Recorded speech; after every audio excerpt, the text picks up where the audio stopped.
the very final paragraph of the policymaker summary is as follows.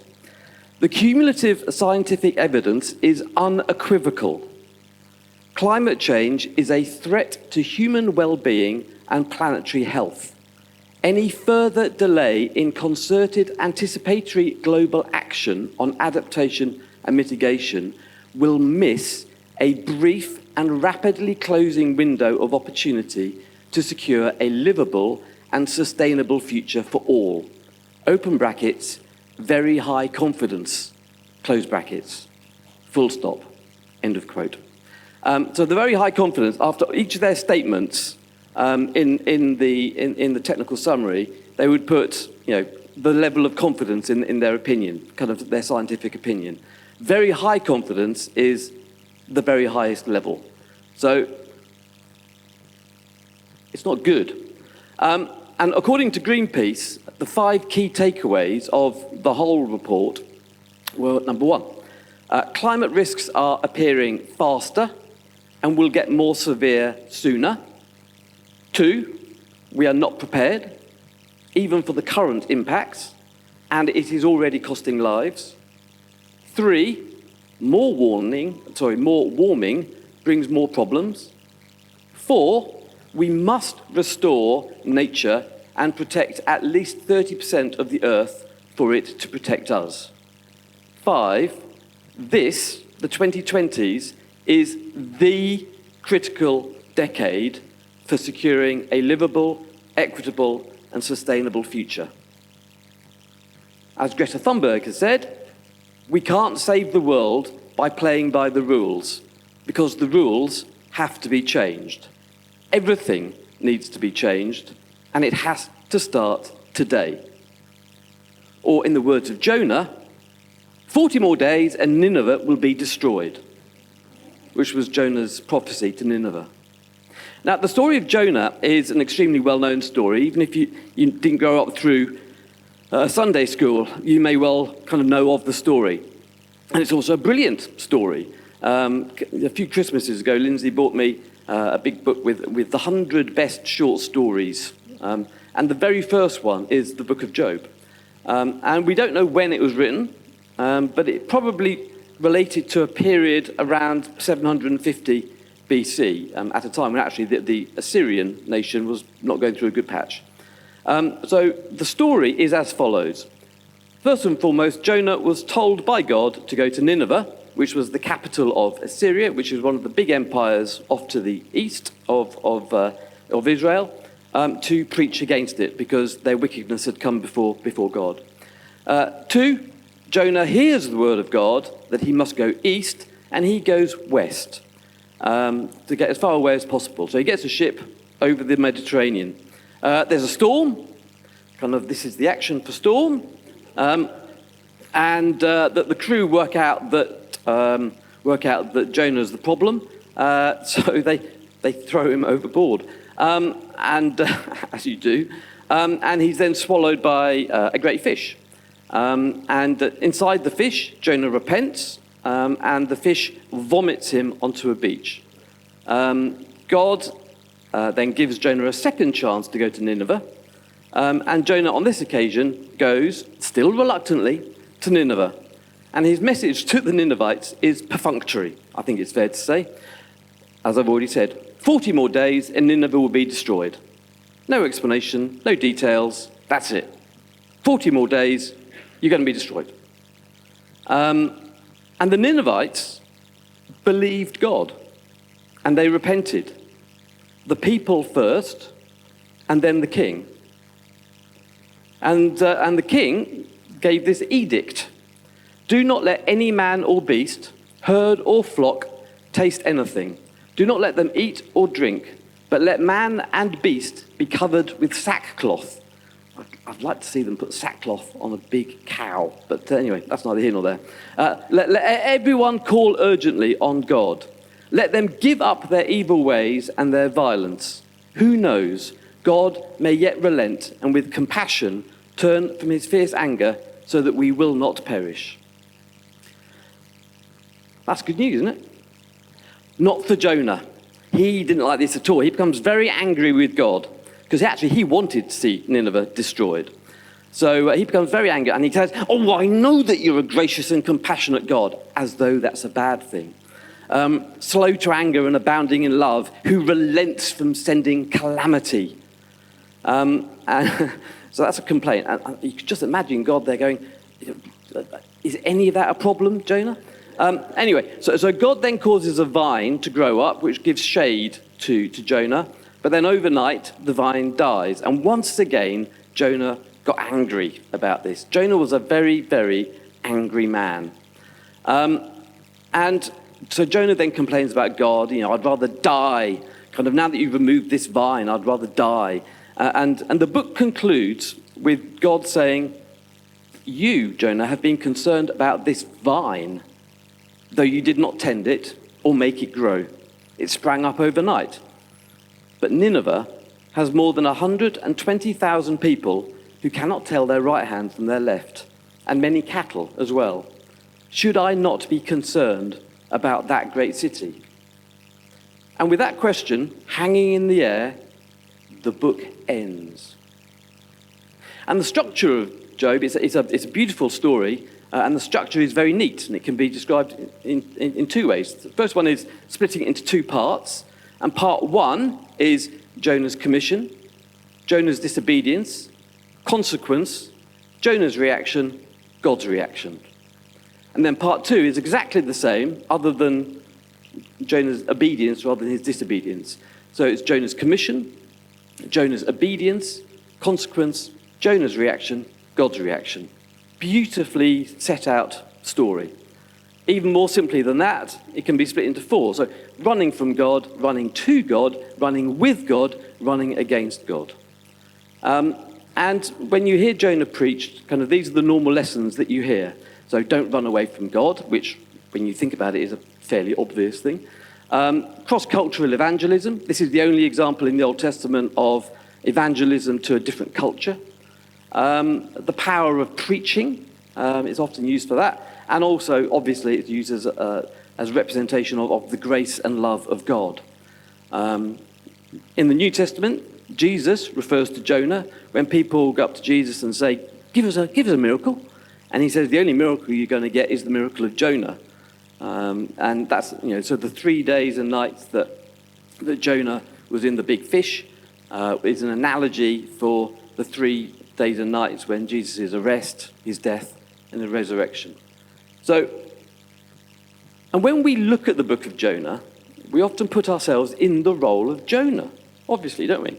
The sermon is often, don't be like Jonah, or be like Jonah, depending on the bit of Jonah that we're talking about. And that's understandable. The book is, after all, called Jonah. And the story is about Jonah. It's not really about anyone else, it's about Jonah. So it's obvious that by and large you put yourself in the position of Jonah. Another standard approach is to treat the story as though others are in the position of the Ninevites. We are Jonah, but others are Ninevites. And we call upon them, whoever them may be, to repent, to follow Jesus. But today, I want to put us in the position of the Ninevites. We are the Ninevites. Because often we preach about the prophets in a non-prophetic manner. So we pick out these nice lessons, like don't run away from God, or how loving and gracious God is.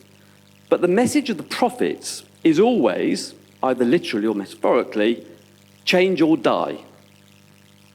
If you continue to do what you're doing, then the consequence will be, literally or metaphorically, death.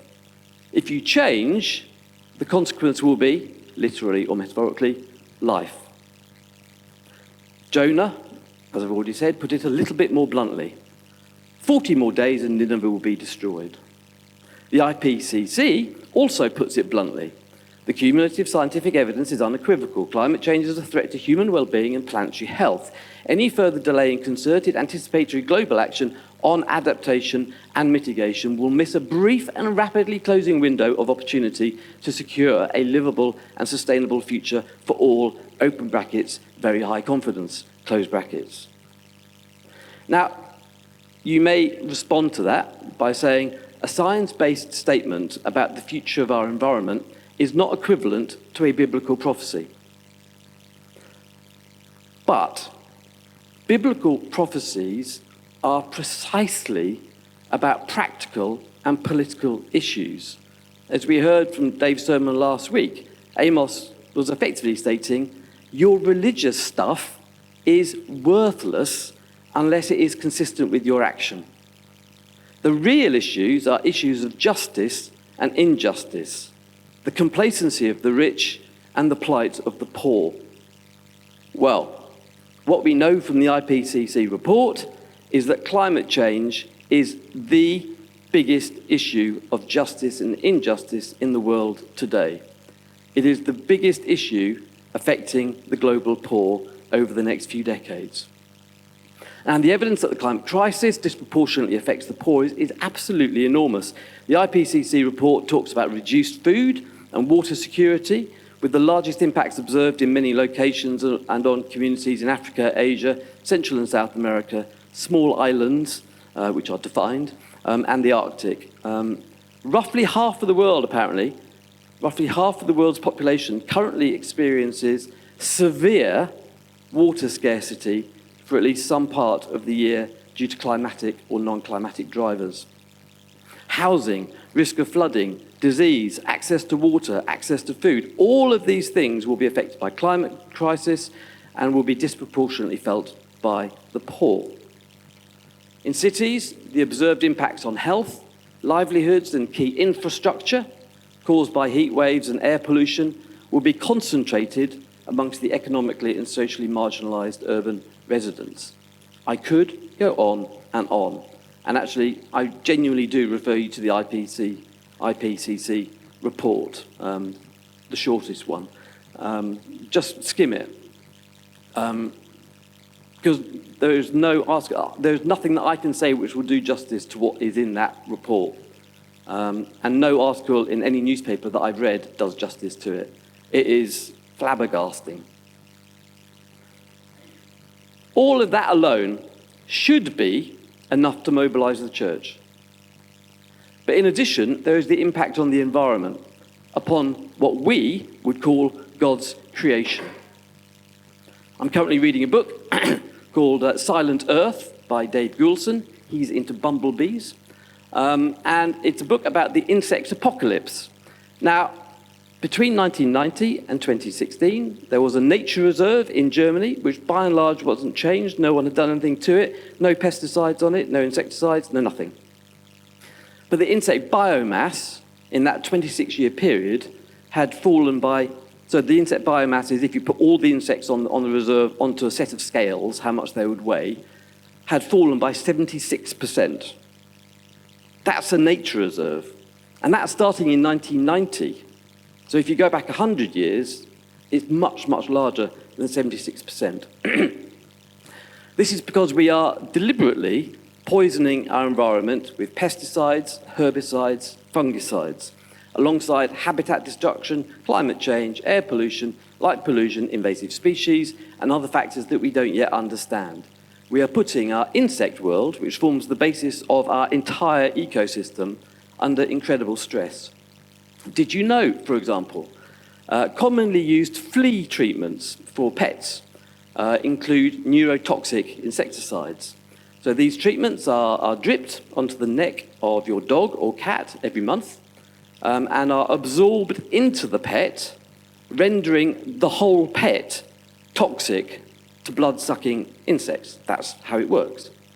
Now, the dose, the amount that you dribble onto the neck of a medium-sized dog, is enough to kill, well, how many honeybees do you think that a few drops of flea treatment on the neck of a medium-sized dog will kill? Name the bees. 50?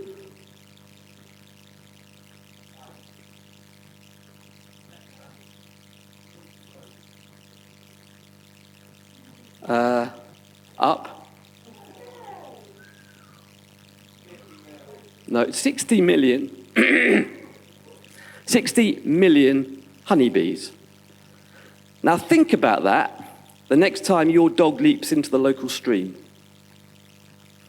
The Environment Agency has discovered that the toxins from flea treatments were contaminating 100% of the 20 streams that they analysed. The contamination is highest in streams downstream of sewage plants. And the theory is that when you wash your dog, the neurotoxin is washed off into the bathwater, which then ends up in our sewage system. Now, surely that sort of stuff should also mobilise the church as well. I mean, we're saying that this is the Anthropocene era now because the effects on everything are determined by humans. We're entering the sixth extinction phase. Now, we are people of creation. If extinction doesn't rile us, what is going to rile us? This sort of stuff should mobilise the church. It is God's created world that we are destroying. If that is not a spiritual issue, I have no idea what is. The gospel is the good news. Well, climate change is not good news, and resisting climate change is good news. So getting to net zero, I would say, is the greatest spiritual challenge of this generation. And yes, it is a spiritual challenge because everything is spiritual, partly because of that, but primarily because it reflects our nature of our relationship with God and how we react to these things. Today, it is predicted to reach 33 or 34 degrees in Bristol. So let's use 33.5 degrees just as an example. That's just over 92 degrees Fahrenheit for those who speak in old language or are American. And in the year of my birth, so 33.5, keep that in mind. In the year of my birth, 1967, I know, it's hard to believe, the hottest day of the year in the whole of the UK was 30.2. In 1974, it never got above 28 degrees anywhere in the UK at any point during the year. Between 1967 and 2002, today in Bristol would have been the hottest day in the whole of the UK in 31 out of 36 years. Now, it's not even the hottest day this week. And we are not the hottest place in the country, and this week is not the hottest week of the year. So we are the Ninevites. And Greta Thunberg is Jonah. As she says, adults keep saying we owe it to the young people to give them hope. But I don't want your hope. I don't want you to be hopeful. I want you to panic. And did you know that being an environmentalist is currently one of the most dangerous jobs in the world? In the 21st century, more than 1,000 environmental activists have been murdered. And the rate is increasing. So in 2015, 185 environmental activists were murdered. In 2019, it was 212. And in 2020, it was 227. And more than half of those were in 3 countries, Colombia, Mexico, and the Philippines. Earlier this year, this hit the news because Bruno Pereira, an expert in Amazonian indigenous peoples, was murdered in Brazil alongside Dom Phillips, who was a British journalist. Now, I do not say these things to depress you, all right? I'm aware that climate anxiety is a genuine thing, and if you don't have it, I'm very pleased for you. But it's, I think anyone who looks into this will have climate anxiety. But people feel anxiety because they feel as though they can't do anything about it. But if we, as Christians, cannot confront the world as it is and retain our hope, then who can? We believe in a God who can change things, who can stop calamity, to use the words of Jonah. And we can do something about it. Now, first and foremost, it is important to have a rounded view of where we are, and this is often lost in these sorts of discussions. Statistically, if one had the choice of living anywhere in the world at any time of history, you would still choose the developed world in 2022. Only 200 years ago, child mortality was at over 50%. I think in London it was 75%. 75% of children did not get to adulthood. Now globally it's below 10%, and in the developed world it's less than 1%. And that's just one metric. So in the last 100 years, we've seen incredible improvements in the reduction in poverty, percentage terms of reduction in poverty. Health, just think about the eradication of smallpox. In the 20th century, it's estimated that 300 million people died of smallpox. In the 21st century, it's 0. That is incredible. Improvements in living standards, food production, access to clean water and toilet facilities and so on. It may not always feel like it, but now is absolutely the best time ever to be alive. And in saying that, I'm not diminishing individual circumstances. Many people are personally suffering. But as an average, statistically, 2022 in a developed country is the best time ever to be alive. But the IPCC report makes it clear that the consequences of our actions are catching up with us. A lot of our benefits and our developments are based on fossil fuels, and the consequences of burning fossil fuels are catching up with us. And something now has to change. And I think that the response of the church should be the same as the response of the Ninevites. All right? So, point number 1. Note that it was the people of Nineveh who responded first. Now, we may feel powerless, but we are not powerless. We have the power to educate ourselves. We have the power to educate each other. We have the power to make changes, whether that is to become a vegetarian or at least to reduce meat and dairy intake, to travel less, to use public transport more, to recycle, and so on and so forth. We have the power to speak on social media platforms. We have the power to give money to organisations that help in the fight against climate change and the consequences of climate change. Tear Fund, World Land Trust, La Rocha, and so on and so forth. If you're interested, there's a website called givewell.com that analyses the whole range of charities and assesses which one does most good for the poor per pound that you give it. And the ones at the top of the pile at the moment are ones that distribute malaria medicines, malaria nets, supplements for vitamin A deficiency, childhood vaccines, deworming, and cash, interestingly, just straightforward cash transfers to people in extreme poverty, which does the most good quickest. 2, if you have a specific voice, use it. So I'm an insurance lawyer, and for the last 2 years I've hosted an insurance podcast, Insurance Covered. It's very, very good. And I'm increasingly realising as I talk to people that the fundamental role that insurance has to play in changing behaviours and in providing protection to people for the consequences of climate change, that the protection gap, all those many, many millions of people in the world who do not have insurance and therefore cannot cope with crisis, is one of the biggest problems facing it. So insurance is part of the solution. It's also part of the problem, but it needs to be part of the solution. And it's incumbent upon me as a podcast host, albeit of a small podcast with 1,000 people who listen to it regularly. It's incumbent upon me to use that voice and to encourage change as I speak with guests who are far more important. Maybe you're an employee of a company. Well, raise issues with your board of directors and your managers and whatever. Challenge decisions that are being made, whether it's plastic or emissions or whatever it might be. We all have a voice wherever it is that we are. 3, and of course, as Christians, we can pray. And it's interesting to note that the Ninevites immediately responded with fasting. They had an awareness that they had to get themselves right with God.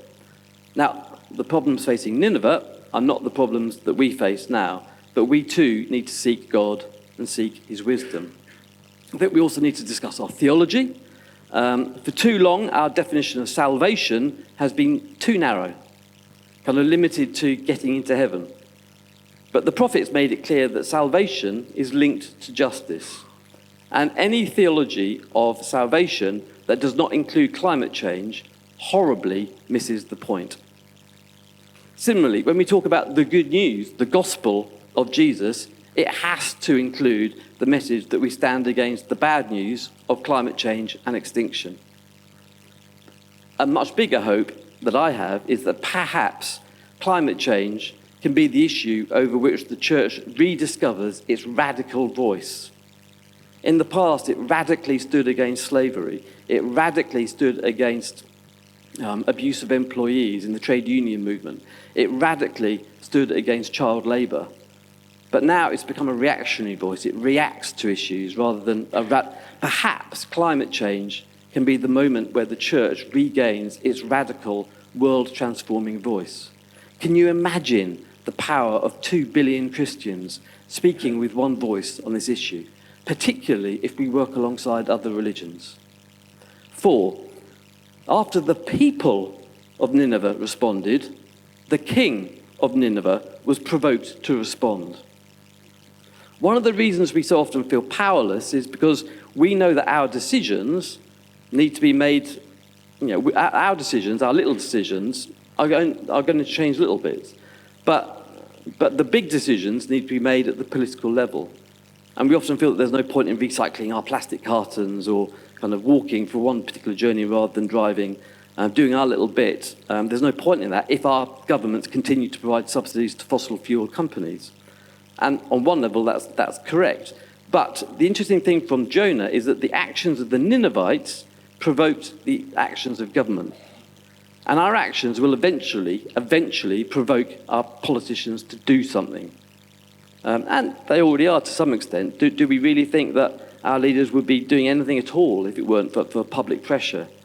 Having said that, and please forgive me for saying something about current politics, but the current Conservative leadership contest is utterly pathetic in its failure to deal with environmental issues. More time has been spent on Liz Truss's earrings or Rishi Sunak's shoes than about climate change. It is embarrassing and it is appalling. And Labour are no better, so that isn't a party political discussion. It is an embarrassing situation that we find ourselves in,